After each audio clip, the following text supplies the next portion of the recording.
धन्यवाद। जय मिथिला, जय मैथिली, जय भोला बाबा। बस हा चढ़ल शिव डमरू बजावती, बस हा चढ़ल शिव डमरू बजावती, घर घर खोजती कुमारी गे माई, घर घर खोजती कुमारी गे माई। बस हा चढ़ल शिव डमरू बजावती, बस हा चढ़ल शिव डमरू बजावती, घर घर खोजती कुमारी गे माई, घर घर खोजती कुमारी गे माई, घर घर खोजती कुमारी गे माई, घर घर खोजती कुमारी गे माई।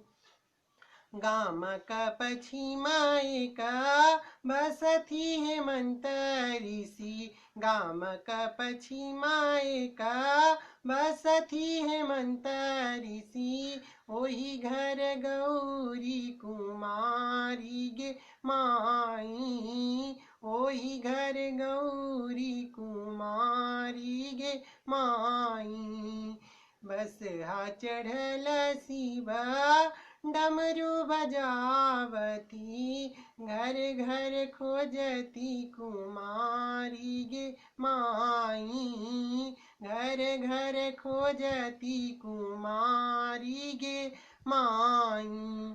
परिछन चललनी माई मनाइनी, परिछन चललनी माई मनाइनी, बर देखी खसली झमाई गे माई, बर देखी खसली झमाई गे माई।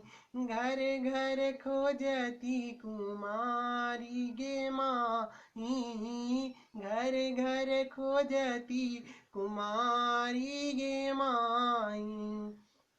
मन छल चित छल करब प्रथम बर, मन छल चित छल करब प्रथम बर, भय गेल बूढ़वा भिखारी गे माई, भय गेल बूढ़वा भिखारी गे माई, घर घर खोजती कुमारी गे माई, घर घर खोजती कुमारी गे माई।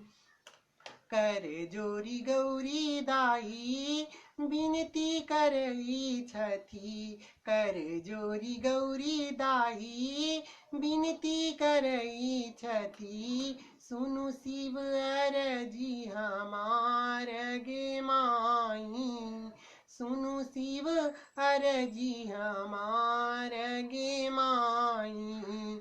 घर घर खोजती कुमार गे माई, घर घर खोजती कुमार गे माई। एक बेर आहे शिव भेष बदलियऊ, एक बेर आहे शिव भेष बदलियऊ, देखत नगरक लोक गे माई, देखत नगरक लोक गे माई। घर घर खोजती कुमार गे माई, घर घर खोजती कुमारी गे माई।